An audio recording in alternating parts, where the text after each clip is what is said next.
I'm taking a look at this last part in my edition of the Yoga Vasishta, which is called the Lagu Yoga Vasishta.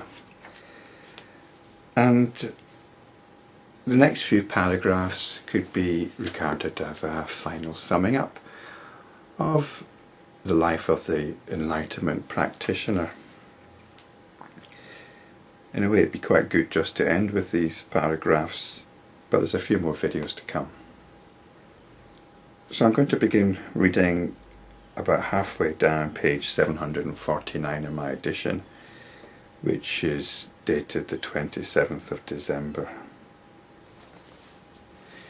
He who engages himself in inquiry into the nature of truth attains the fruit of his birth. I was asked a question recently about what benefits there are to doing this, to pursuing inquiry. And I couldn't really answer the question. It was quite important for this person that there were definite benefits. Is it going to make him more relaxed, more objective, more efficient, happier? And the only answer I could give was something along the lines of, you're realizing the fruits of your birth, of your existence. You're resolving all the deepest questions about what you're doing here. Everything else is a bit of a distraction. But in pursuing inquiry, you're living your life at the deepest level, at the fullest level. You're realizing the fruits of your birth. A thought arising in the heart soon multiplies into 1,000. But if one is firmly established in self-inquiry, he is unshaken by even the most violent distractions.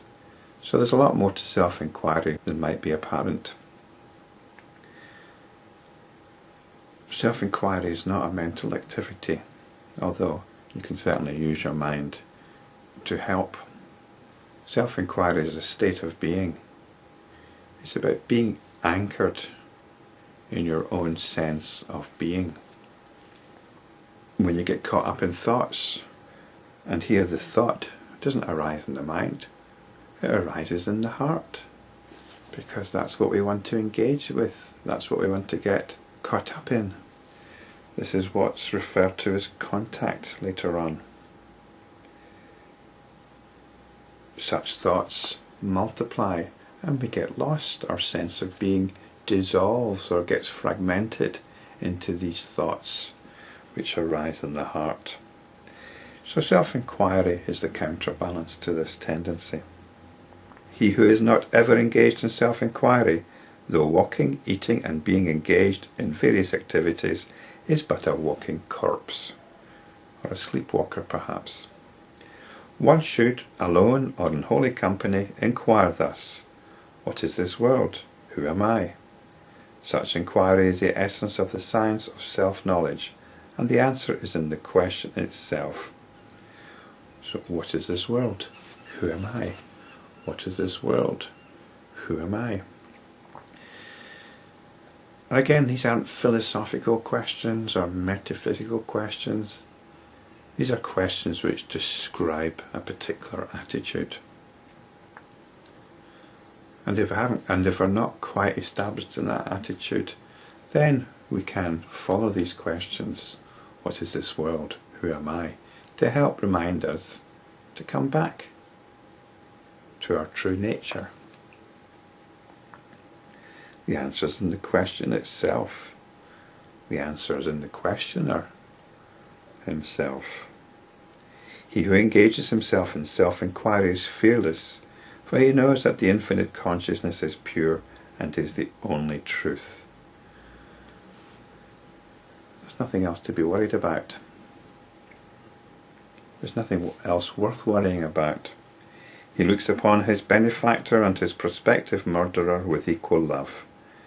The wise restrain their senses from apprehending the unreal world appearance, whereas the ignorant who are unable to rest in the self are a prey to their own senses. Contact is the cause of all objects of samsara, or world appearance, and of hopes and desires, and therefore of sorrow. The abandonment of contact is liberation. And as I just mentioned, this contact is what happens when a thought arises in the heart. Our center of gravity becomes disturbed. We want to reach out and touch and grasp something. There is something out there that we want. There's a particular situation that we want. This is contact. It's when we believe that the attention can touch something external to itself. The abandonment of contact is liberation. Hence, refrain from contact with the world appearance and be free. Contact is the polluted mental conditioning in which likes and dislikes towards the objects of the world arise in the mind. When these likes and dislikes are abandoned, the heart is purified and one becomes liberated. He is no longer affected by pain and pleasure, good fortune or misfortune. Thus remain established in equanimity, non-volitionally and appropriately playing your part in life.